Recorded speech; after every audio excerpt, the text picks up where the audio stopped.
प्रभु का बहुत बहुत धन्यवाद हो उन तमाम नेमतों, बरकतों और आशीषों के लिए जो प्रभु हमको प्रतिदिन देता है। उसका धन्यवाद हो कि एक और उसने हमें मौका दिया कि हम उसके सम्मुख आ सकें और उसके वचन से हम अपने लिए कुछ हासिल कर सकें।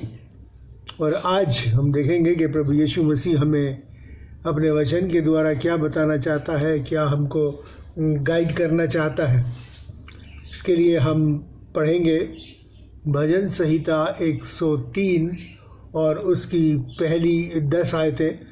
और यहाँ परमेश्वर का वचन इस तरीके से कहता है कि हे मेरे मन यहोवा को धन्य कहे और जो कुछ मुझ में है वह उसके पवित्र नाम को धन्य कहे। हे मेरे मन यहोवा को धन्य कहे और उसके किसी उपकार को ना भूलना।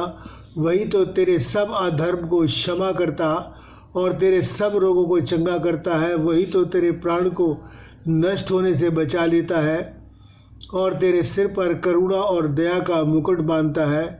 वही तो तेरी लालसा को उत्तम पदार्थों से तृप्त करता है, जिससे तेरी जवानी उकाब के समान नई हो जाती है। यहोवा सब पिसों के लिए धर्म और न्याय का काम करता है। उसने मूसा को अपनी गति और इज़राइलियों को अपने काम प्रकट किए। यहोवा दयालु और अनुग्रहकारी, विलम्ब से कोप करने वाला और अति करुणा में है। वह सर्वदा वाद विवाद करता ना रहेगा, ना उसका क्रोध सदा के लिए भड़का रहेगा। उसने हमारे पापों के अनुसार हमसे व्यवहार नहीं किया और ना ही हमारे अधर्म के कामों के अनुसार हमको बदला दिया। परमेश्वर का धन्यवाद हो। और इसी के साथ मैं एक और पद भजन संहिता 50 की 14 में पढ़ना चाहता हूँ। उसमें लिखा है कि यहोवा को ही धन्यवाद का बलिदान चढ़ा। यहोवा को धन्यवाद ही का बलिदान चढ़ा, क्योंकि प्रभु यीशु मसीह के अपने बलिदान चढ़ाने के बाद अब कोई और बलिदान शेष नहीं रह गया। ये हमने गुड फ्राइडे में बहुत अच्छी तरीके से देखा था। इसलिए अब हमें केवल धन्यवाद ही का बलिदान चढ़ाना है। और बड़ी अच्छी बात यहाँ पर दाऊद कहते हैं अपने भजन के अंदर कि हे मेरे मन यहोवा को धन्य दे, जो कुछ मुझ में है वह उसके पवित्र नाम को धन्य कहे। Whatever is within me, with my full existence, I give thanks to the Lord. हमें हर तरीके से प्रभु यीशु मसीह को हर समय धन्यवाद करना है। हम देखेंगे कि ये धन्यवाद करना कितना ज़रूरी है प्रभु का, और नहीं करने के परिणाम क्या होते हैं। और जो प्रभु के धन्यवादित होते हैं उनके लिए प्रभु किस किस्म से कार्य करता है। पूरी हम बाइबल को देखें तो ये बाइबल जो है हमारी पूरी एक एनसाइक्लोपीडिया है। इसमें जीवन के हर पहलू के ऊपर जो है विचार किया गया है, उसके बारे में बताया गया है। इसमें फिज़िक्स के बारे में बताया है, केमिस्ट्री के, बायोलॉजी के, जियोलॉजी के और तमाम किस्म की साइंस, एस्ट्रोलॉजी के बारे में इसमें तमाम बातें इसके अंदर लिखी हैं। जो बातें दुनिया ने बहुत बाद में डिस्कवर की, वो सारी बाइबल के अंदर पहले से लिखी हुई हैं। और सिर्फ इस संसार की नहीं बल्कि इस संसार के पार की भी बातें इस बाइबल में लिखी गई हैं। और उस जीवन के बारे में भी बताया गया है कि जो हमें प्रभु देने जा रहे हैं, उस शहर के बारे में भी। तो आज हम यही देखेंगे कि कई बार ऐसा होता है कि हम जो है निराश होते हैं। ये बाइबल जो है हमारी गाइड है उन निराशाओं के अंदर। और कई बार परेशान होते हैं तो हम परेशानियों के अंदर जो है हम परेशानियों को ज़्यादा बड़ा बना देते हैं और इसीलिए निराशाओं में चले जाते हैं। और वो निराशाएं जो हैं हमको बहुत हानि पहुंचाती हैं। इसलिए परमेश्वर का वचन से हम आज इसी बात को देखेंगे और इस बात को भी हम अपने मन में ठान लें कि हम निराशाओं को अपना सलाहकार ना बनाएं। किसी भी हालत में हम निराशाओं को अपना सलाहकार ना बनाएं कि अब तो कुछ नहीं हो सकता, प्रभु ने हमें छोड़ दिया है, अब हमारा क्या होगा, और हम तो ऐसे हो गए, हम तो वैसे हो गए, और हमारे लिए कोई उम्मीद नहीं बची। इस किस्म की बातें मनुष्य करते हैं। और यही बातें जो हैं हमें वो नकारात्मक यह स्वभाव की ओर लेके चलती हैं, जिससे कि हम परमेश्वर से दूर होते चले जाते हैं। लेकिन हमारा परमेश्वर के प्रति जो व्यवहार है वो बिल्कुल पॉजिटिव होना चाहिए, सकारात्मक होना चाहिए, क्योंकि हमारा प्रभु जो है वो पॉजिटिव ही विचार रखता है और इसीलिए उसने अपने प्राण हम सबको दिए। और ये नकारात्मक विचार जो हैं हमको डुबो देते हैं, हमको बर्बाद करने की तरफ ले जाते हैं। हम एक छोटा सा मैसेज आपको बताता हूँ। मत्ती की इंजील उसका 14वां अध्याय और 23 से 28 से 31 में वहाँ पर लिखा है इस तरीके से कि जब चेले जो थे झील में नाव पे जा रहे थे और प्रभु नाव जो बिल्कुल झील के बीच में पहुँच गई थी और प्रभु यीशु मसीह, हवाएं तेज़ थी, प्रभु यीशु मसीह पानी पर चल के उनके पास आए और वो डर गए। और जब वो डर गए तो प्रभु ने कहा कि डरो नहीं, मैं हूँ। और जब उन्हें ये विश्वास किया कि हाँ प्रभु ये प्रभु ही है, तो पतरस कहने लगा कि प्रभु मुझे आज्ञा दे कि मैं भी पानी पे चल सकूं। प्रभु ने उसको कहा कि हाँ आ जा, और लिखा है कि वो पानी पे चलने लगा। लेकिन उसने जब उन हवाओं को देखा जो बह रही थी तो वो डर गया, और जैसे ही डरा वो डूबने लगा, फिर चिल्लाया प्रभु मुझे बचा। और प्रभु ने उसका हाथ पकड़कर उसको उठा लिया और वो बच गया। यहाँ पर यह मैं बताना चाहता हूँ कि जब तक उसकी निगाह प्रभु पे लगी रही, उसके दिमाग में पॉजिटिव विचार रहा कि प्रभु ने मुझे आदेश दिया और ये मुझे करना है, और वो करता रहा। लिखा है कि उस पर चला, मतलब कुछ कदम तो उस पर चला होगा। लेकिन जैसे ही उसकी निगाहें प्रभु से हटकर उन तेज़ हवाओं के ऊपर गई, एकदम डूबने लगा। इसलिए हमें निरंतर अपनी निगाहें प्रभु की ओर लगानी चाहिए। उसके मन में जैसे ही नेगेटिव विचार आया और वो नेगेटिविटी ने उसको डुबोने लगा, लेकिन फिर उसने पॉजिटिव विचार रखा और प्रभु को पुकारा और प्रभु ने उठा के खड़ा किया। इसलिए हमारी निगाहें निरंतर प्रभु पे लगी रहनी चाहिए। और प्रभु पे निगाह लगाने के लिए सबसे जो उत्तम माध्यम है और इकलौता माध्यम है वो है परमेश्वर का वचन, पवित्र बाइबल। हमें इसका अध्ययन और इसका निरंतर जो है हमको मनन अपने जीवन के अंदर करता रहना चाहिए। देखिए कि परमेश्वर जो नेगेटिव परिस्थितियाँ होती हैं उनके विषय में परमेश्वर हमको क्या बताता है, ताकि हम हमेशा पॉजिटिव विचारों को अपने अंदर रख सकें। नीति वचन 24:16 में लिखा है कि धर्मी जन 7 बार भी गिरे तो भी वो उठ खड़ा होगा, और दुष्ट व्यक्ति में गिरकर पड़े ही रहते हैं। अगर परमेश्वर का जन है और वो धर्मी जन है और वो न्याय से काम करता है, तो परमेश्वर का वचन कहता है वो 7 बार भी अगर गिरेगा तो भी उठ के खड़ा होगा, क्योंकि परमेश्वर से उठाएगा, जैसे कि उसने पतरस को उठाया। ये है प्रभु का वचन जो हमें पॉजिटिव विचारों के ऊपर रखता है। हम ये ना हो जाए कि हम गिर गए अब क्या होगा, परेशान हो, बल्कि नहीं, प्रभु पे अपनी निगाहें लगाए रहे, अपने उद्धार के कर्ता की तरफ ताकते रहे। और देखिए क्या कहता है भजन संहिता 37:24 में लिखा है कि चाहे वो गिर भी पड़े तो भी पड़ा न रहेगा, क्योंकि यहोवा उसका हाथ थामे रहता है। चाहे वो गिर भी पड़े तो भी पड़ा ना रहेगा। अगर परेशानी ज़्यादा लंबी चल रही है तो भी निराश ना हो। वहाँ तो ये है कि प्रभु एकदम उठा लेता है, लेकिन यहाँ प्रभु कहता है अगर वो गिर भी पड़े तो भी गिराना पड़ा रहेगा। अगर आप परेशानी आपकी लंबी चल रही है तो उसमें भी आपको विचलित होने की ज़रूरत नहीं है। ये सोच लीजिए, विश्वास कर लीजिए, ये परेशानी जाएगी और हर हालत में जाएगी। आपके ऊपर रह नहीं सकती, आपके पास रह नहीं सकती। क्यों? इसके लिए प्रभु क्या कहते हैं, पड़ा ना रहेगा, क्योंकि प्रभु उसका हाथ थामे रहता है। क्योंकि प्रभु उसका हाथ थामे रहता है, ये बिल्कुल उस तरीके से है जैसे कि एक पिता छोटे बच्चे को जो अभी चलना नहीं जानता उसको चलना सिखाता है उसकी उंगली पकड़ के, और जैसे ही वो गिरने लगता है उसका हाथ पकड़े हुए है उसने और वो उसको उठा लेता है, उसे नीचे नहीं गिरने देता। इसी तरीके से हमारा प्रभु यीशु मसीह भी है, वो हमको गिरने नहीं देता, वो हमारा हाथ थामे हुए है। बस ये है कि परिस्थितियों को अपने ऊपर से विश्वास में होकर गुजरने दें, ये सब परिस्थितियाँ टल जाएंगी। और देखिए क्या कहता है भजन संहिता 73:18 में लिखा है कि तू दुष्ट को फिसलने वाले स्थान में रखता है कि गिरा कर नाश कर देता है। दुष्ट के लिए कहता है कि वो उसे नाश कर देता है, गिरा के उसको फिसलने वाले स्थान पर रखा है। हमको चौरस स्थान पे रखा है। हम गिरेंगे तो उठेंगे, लेकिन वो जब गिरेगा तो वो उठेगा नहीं। वचन में लिखा है कि उसका नाम और पता भी नहीं मिलेगा, तुम उसे ढूंढने पर भी नहीं पाओगे। लेकिन जो उसके विश्वासी हैं, जो भले कामों के खोजी हैं, वो गिरे नहीं रहेंगे, वो उन्हें उठा के खड़ा करेगा। और एक इसका उत्कृष्ट उदाहरण बाइबल में है, मैं चंद बातें आपके सामने रखूँगा। इज़राइल के अंदर 2 विशाल जल के स्रोत हैं। एक तो गलील की झील है और दूसरा मृत सागर। हम सब जानते हैं डेड सी के बारे में। तो आज देखेंगे कि किस तरीके से गलील की झील में जो पानी आता है वो उसके नीचे के जो स्रोत हैं, झील के नीचे के, उनसे आता है। और फिर क्या होता है, वो जल यरदन नदी में गिरता है और एक नदी बना देता है। और वो नदी बहुत सा जीवन अपने साथ लेके आगे बहती है।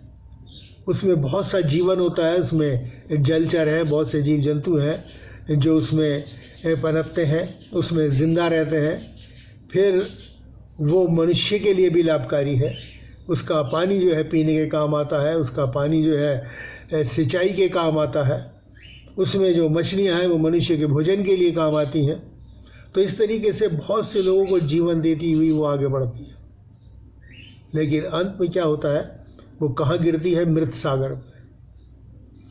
मृत सागर में क्यों गिरती है? मृत सागर क्या है? ये मृत सागर वो है जिसका कि पानी बहुत ही खारा है, उसको आप जुबान पे नहीं रख सकते। और वो मृत सागर इसलिए है कि वो पानी को आगे नहीं बहता, उसमें वो वहीं जमा रहता है और हज़ारों साल से वो पानी वाष्प बन के उड़ता है और उसमें नमक जो है वो वहीं रह जाता है। और इसलिए जब वो जीवन का जल, जो ज़िंदगी का जल अपने में लेके नदी चलती है, यरदन नदी, जब वो उसमें गिरती है तो सारे इसके जो जीव जंतु हैं वो मर जाते हैं, ख़त्म हो जाते हैं और वो जीवन जो है ख़त्म हो जाता है। क्योंकि परमेश्वर के वचन में लिखा है, यूहन्ना 7 और 38 में कहता है कि जो मुझ पर विश्वास करेगा उसके हृदय से जीवन के जल की नदियाँ बह निकलेंगी। उसके हृदय से जीवन के जल की नदियाँ बह निकलेंगी, मृत सागर नहीं, जीवन के जल की नदियाँ जो कि अपने साथ जीवन लेके चलती हैं।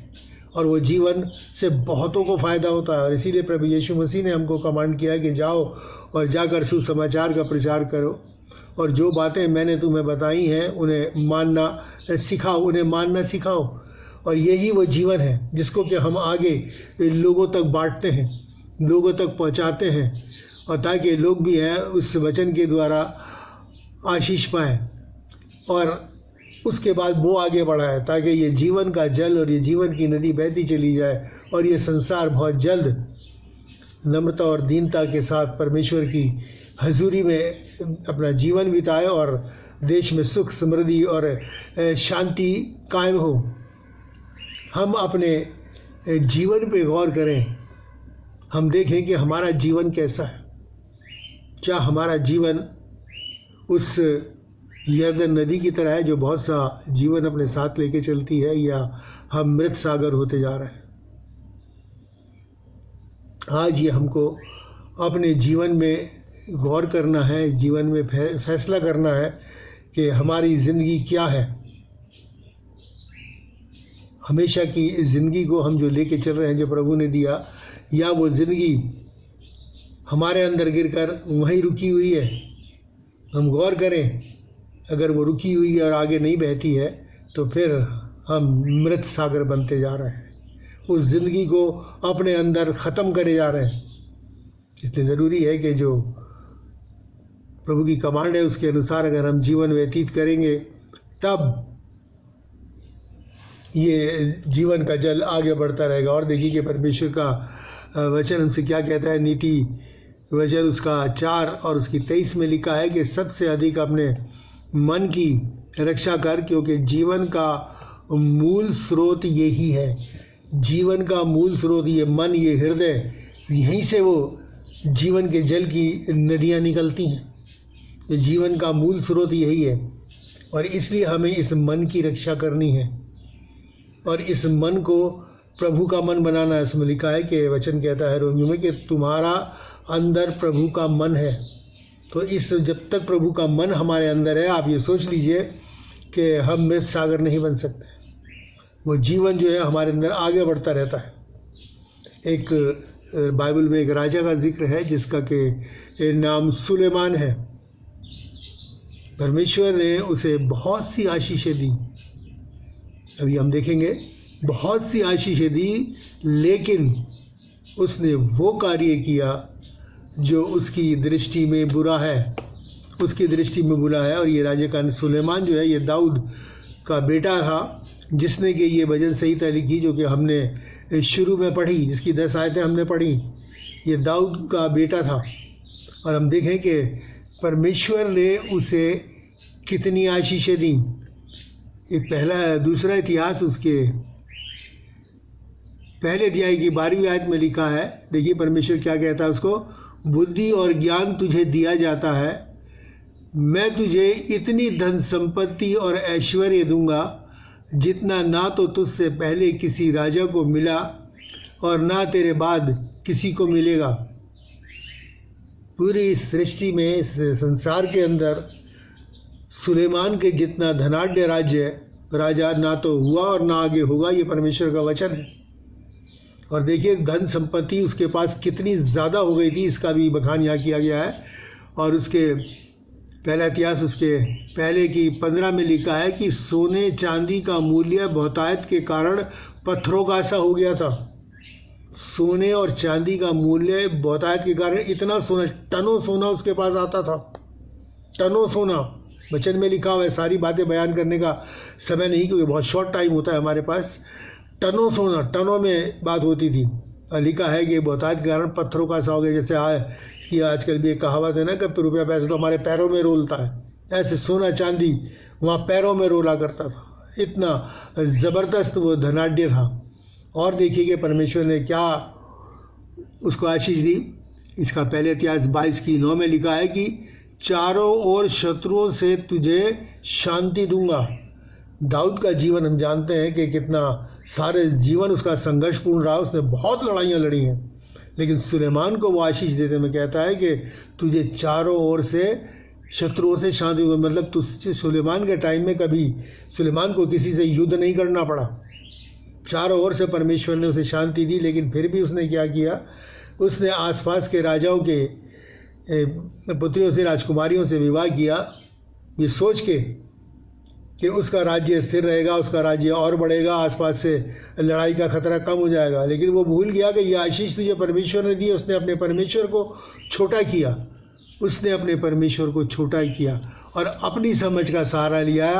उन तमाम नेमतों और बरकतों को जो परमेश्वर ने उसे दी, आज किसी को ये बरकतें मिल जाए तो कितनी बड़ी बात होगी। लेकिन जब उसे ये सारी बरकतें मिली तो उसने परमेश्वर को उसके अनुरूप धन्यवाद नहीं चढ़ाया, उसने प्रभु का धन्यवाद नहीं किया। वरना जो धन संपत्ति उसको दी गई थी उसके राज्य के लिए, उसने बड़ी अच्छी परमेश्वर का भवन बनवाया, अपने लिए महल भी बनवाया, कोई बात नहीं, राजा था। लेकिन फिर उसने जो आसपास के लोगों से, राजाओं से, कुमारी से शादी की, लिखा है कि उन्होंने उसका मन परमेश्वर की ओर से फेर दिया।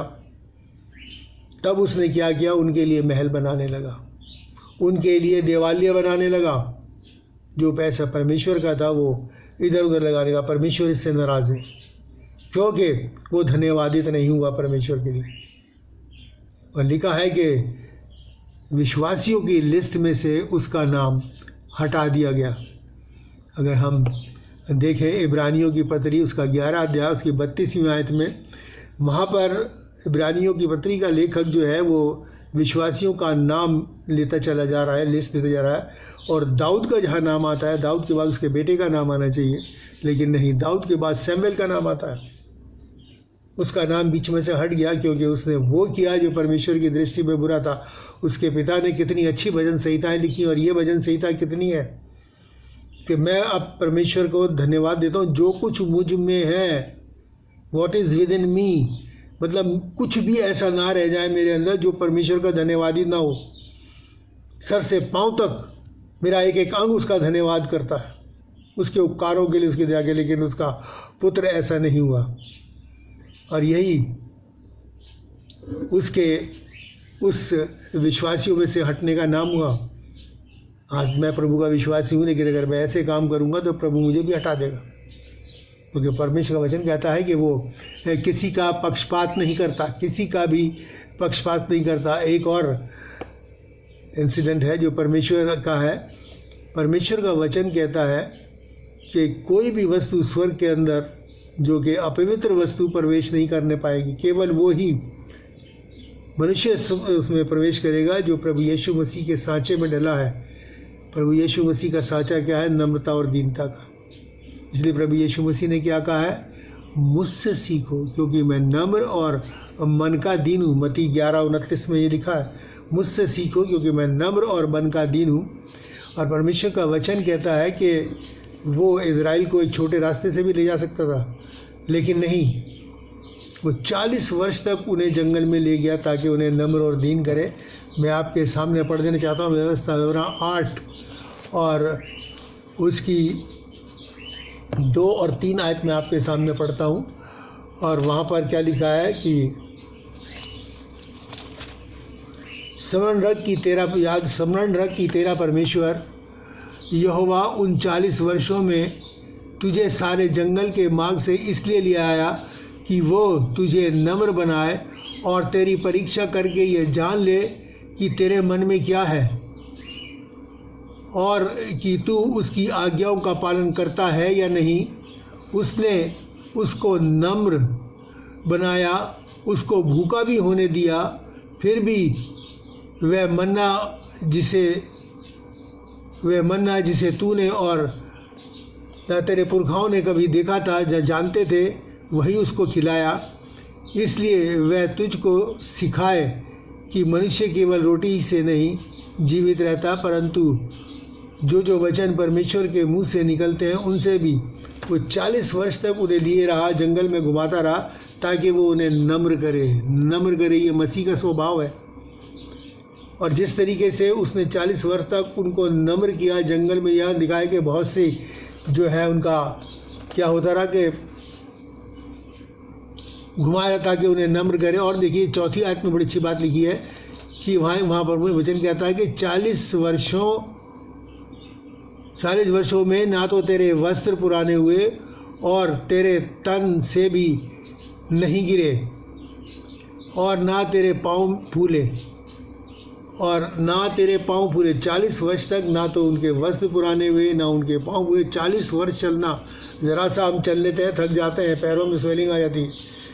वो कहता है वो लिए रहा, तुम्हें भूखा भी होने दिया, लेकिन उन्हें स्वर्गीय भोजन उनको दिया, उनको मन्ना खिलाया, हर चीज़ की वो उनकी डिमांड को पूरी करता रहा कि वो नर्म हो जाए। इसी तरीके से प्रभु आज हमको कष्टों में से क्यों डालता है? ये परिस्थितियाँ उसने कहा है कि मेरी नहीं सुनोगे तो मैं तुम्हें दुख में डाल दूंगा, क्यों?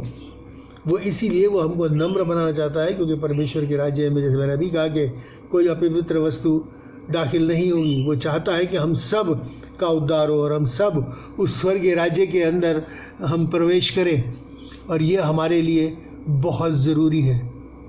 परमेश्वर का वचन कहता है कि अपनी समझ का सहारा ना लेना, अपने सारी योजनाओं को मुझे देना, मैं तुम्हारे मनोरथों को पूरा करूँगा। योजना बनाओ।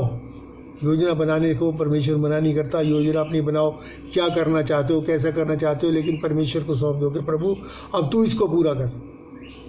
और फिर प्रभु में हमारी उसमें अगर कोई कमी या घटी होगी उसे पूरा करेगा, उस योजना को सिद्ध करके पूरा करेगा। परमेश्वर का वचन देखिए वहाँ क्या कहता है, यशाया 48 और उसकी 10 और 11 में बड़ी अच्छी बात परमेश्वर का वचन हमको यहाँ पर बताता है। मैं आपके सामने पढ़ देता हूँ। यशाया 10 और उसकी यशाया 48 और उसकी 10 और 11 में यहाँ पर लिखा है कि देख, मैंने तुझे निर्मल तो किया, परंतु चांदी के समान नहीं। मैंने दुख की भट्टी में परख कर तुझे चुन लिया। अपने निमित्त, हाँ अपने ही निमित्त मैंने ये किया। मेरा नाम क्यों अपवित्र ठहरे? मैं अपनी महिमा किसी को नहीं दूंगा। ये सब मैंने अपने लिए किया, क्योंकि तुम मेरे कहलाते हो, इसलिए मैं तुम्हें परखता हूँ, तुम्हें दुख में जाने देता हूँ। जैसे परमेश्वर ने हमने पढ़ा कि इज़राइल को उसने भूखा भी रहने दिया। कई बार हमारे पास बहुत सी परेशानियाँ आती हैं, जैसे मैंने कहा कि उन परेशानियों में हम निराश ना हों, अपने विचारों को सकारात्मक रखें, पॉजिटिव एटीट्यूड रखें क्योंकि हम जान ले कि परमेश्वर, अगर हम परेशानी में हैं तो परमेश्वर ने कहा मैं ना छोड़ूंगा ना त्यागूंगा, तो वो उसने हमारे अब भी हमारे साथ है। बस ये है कि वो हमको कुछ सिखाना चाहता है, हमको नया बनाना चाहता है, हमको पक्का करना चाहता है। जैसे हम जानते हैं कि कमांडो ट्रेनिंग एक बहुत हार्ड ट्रेनिंग होती है, लेकिन जो उस ट्रेनिंग से निकल जाता है फिर कहते हैं कि एक कमांडो एक आर्मी के बराबर है। जी हाँ, इसीलिए प्रभु चाहता है कि हम ऐसे ही विश्वास में स्ट्रांग बने कि फिर चाहे कितनी भी परेशानी आए, दुख हो, तकलीफ हो, कुछ भी हो, हम डगमगाए नहीं, हम दाएं बाएं नहीं ताकें, केवल अपना ध्यान प्रभु यीशु मसीह के ऊपर लगा रहे। ऐसे ही विश्वासियों को चाहता है कि वो यहाँ तक वफादार रहे कि अगर प्राण भी देना पड़े तो उसे निछावर कर सके।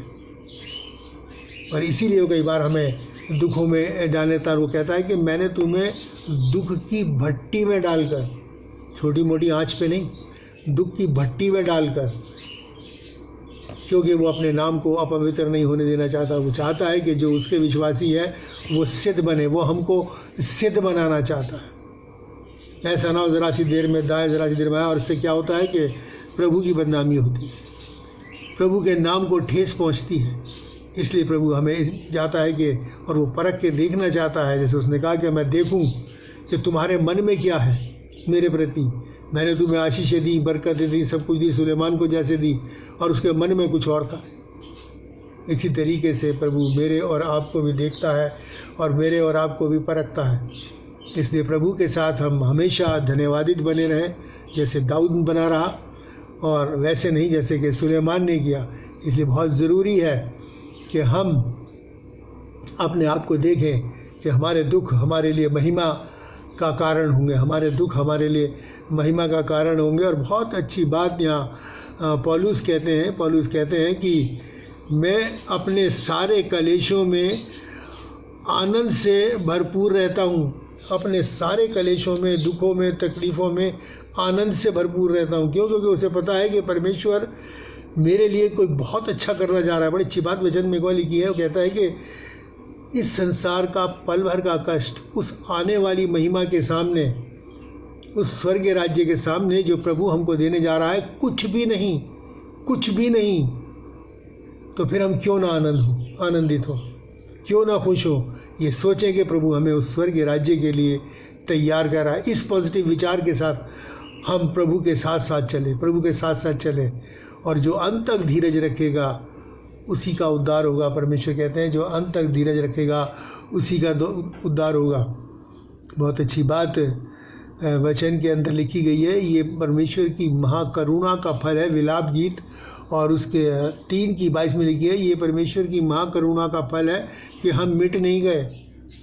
यहाँ इन दुखों और तकलीफ़ों में भी हम अगर जीवित हैं और अपने तमाम कार्यों को सुचारू रूप से अंजाम दे रहे हैं, तो ये उसकी महाकरुणा है। ये जान लीजिए कि उसने ये परेशानियां हमारे ऊपर इसलिए नहीं डाली कि हमें परेशान करना चाहता है, बल्कि हमको ताया हुआ सोना बनाया चाहता है। सोना भट्टी में डाल के गर्म करके उसके खोट को दूर किया जाता है, उसकी बुराइयों को दूर किया जाता है, उसी तरह और सोना शुद्ध होता है। इसी तरीके से वो दुख की भट्टी के अंदर हमको शुद्ध करना चाहता है। लेकिन उसमें भी पौलुस की तरह हम कहें कि हम अपने कष्टों में भी आनंदित हैं, अपने कष्टों में भी आनंदित हैं। और बहुत जगह पर पौलुस कहते हैं कि अपने कष्ट को आनंद की बात समझो। ये समझो कि प्रभु आपके साथ है, वो आपका हाथ थामे हुए है और आपको उस राह पे ले जाना चाह रहा है जिस राह पे आपको चलना चाहिए। हम अपने जीवन पे गौर करें, कहीं हम सुलेमान की तरह नेमतें और बरकतों को पाने के बाद भी हम मृत सागर तो नहीं बनते जा रहे। ये हमारे लिए बहुत ही विनाशकारी होगा। वो हमको जीवन के जल की नदी के रूप में देखना चाहता है, जो और बहुतों को भी जीवन देती है। लेकिन हम अपनी ज़िंदगी पे गौर करके कहीं हम ऐसा तो नहीं कि मृत सागर बनने जा रहे हैं। हम क्या बोलते हैं, परमेश्वर के सम्मुख कैसे व्यवहार करते हैं, ये भी बहुत इम्पोर्टेंट है मेरे और आपके लिए। क्योंकि परमेश्वर का वचन कहता है कि हर एक बात जो तू बोलेगा, तू कहेगा, उसका तुझे लेखा देना होगा। परमेश्वर उसका लेखा देगा। और जो बात परमेश्वर के सम्मुख हम कर देते हैं, परमेश्वर को कहने देते हैं, कई बार कुड़कुड़ाते हैं, बुड़बुड़ाते हैं। ये तो बहुत ही भयानक है। देखिए कि परमेश्वर का वचन क्या कहता है। यहाँ पर लिखा है कि भजन संहिता 106 की और उसकी 22 और 23 में आपके सामने पढ़ देना चाहता हूँ। यहाँ पर परमेश्वर का वचन क्या कहता है, देखिए भजन संहिता 106 की 22 और 23। यहाँ पर लिखा है कि और उन्होंने मरीबा के सोते के पास भी प्रभु के क्रोध को भड़काया और उसके कारण मूसा की हानि हुई, क्योंकि उन्होंने उसकी आत्मा से बलवा किया। और तब मूसा बिना सोचे समझे बोल उठा। मूसा जो है बिना सोचे समझे बोल उठा। और उसको क्या परिणाम निकला, परमेश्वर ने कह दिया कि जिस देश में मैं इन इस्राएलियों को लेके जा रहा हूँ, जिस देश में जहाँ दूध और शहद की नदियाँ बहती हैं, वहाँ तू नहीं जाएगा। इसलिए हम जो बोले परमेश्वर के सम्मुख, सब उपदेशक में लिखा है कि जब तू परमेश्वर के सम्मुख जाए तो तेरे वचन थोड़े हों, कम बोल परमेश्वर के सम्मुख। क्यों? क्योंकि परमेश्वर आपको जानता है, आपके विचारों को जानता है। आपके थोड़े शब्दों से ही वो जान जाएगा कि आपको किस चीज़ की ज़रूरत है। बड़े बड़े भारी शब्द प्रार्थना में इस्तेमाल करने की ज़रूरत नहीं। वो हमारा बाप है, हमारा पिता है, उसे पता है। सिर्फ चंद शब्दों में अपनी बात कह दीजिए, नहीं आती टूटे फूटे शब्दों में बोल दीजिए, वो समझ लेगा। एक कहावत अक्सर कही जाती है कि दुआएं तो बेजुबानों की भी सुनी जाती हैं। जी हाँ, जिनकी ज़ुबान नहीं दुआ उनकी सुनी, क्योंकि वो मन को जांचता, उसे पता है। तो इसलिए परमेश्वर के सम्मुख जब आएँ तो हम बड़े आदर के साथ आएँ, बड़े आदर के साथ आएँ। उसको पूरा आदर देते हुए हम परमेश्वर के सम्मुख कहीं ऐसा ना हो कि वो स्वर्ग राज्य हमसे ले लिया जाए, वो स्वर्ग राज्य हमसे ले लिया जाए। क्योंकि परमेश्वर जो है वो ठट्टों में नहीं उड़ाया जाता। परमेश्वर जो है ठट्टों में नहीं उड़ाया जाता। देखिए बड़ी अच्छी बात यहाँ पर लिखी है कि याकूब की पत्री उसका पहला अध्याय और उसकी मैं आपके सामने पढ़ूँगा 14 और 15 आयत में आपके सामने पढ़ दूँ। याकूब की पत्री उसका पहला अध्याय और उसकी 14 और 15 आयत। यहाँ पर बड़ी अच्छी बात परमेश्वर का वचन हमको बताता है। यहाँ लिखा है कि परंतु प्रत्येक व्यक्ति अपनी ही अभिलाषा से खींचकर और फंसकर परीक्षा में पड़ता है, और फिर अभिलाषा गर्भवती होकर पाप को जन्म देती है, और पाप जब बढ़ जाता है तो मृत्यु को उत्पन्न करता है। किससे खींचता है पाप में? अपनी अभिलाषा से। जब हम मन में, शैतान जो हमारे मन में ऐसे विचार डालता है कि अभिलाषा ये कर लो, ये कर लो, वो कर लो, इस तरह से क्या फ़र्क पड़ता है। और वो ये क्या बातें हैं कि ये हमारे मन में वो उन विचारों को डालता है जिससे कि हम बुराई को करने के लिए प्रेरित करता है। जिस तरीके से एक माँ के गर्भ में बच्चा धीरे धीरे धीरे धीरे करके अपने वजूद में आता है, उसी तरीके से शैतान बहुत चालाक है, वो हमारे को स्लो पॉइजनिंग करता है। छोटी छोटी बात क्या फ़र्क पड़ता है, अरे इससे क्या हो जाएगा, इससे कुछ नहीं होता, ये तो कॉमन बात है। और ऐसे कर करके वो पाप करने के लिए हमें प्रेरित करता है।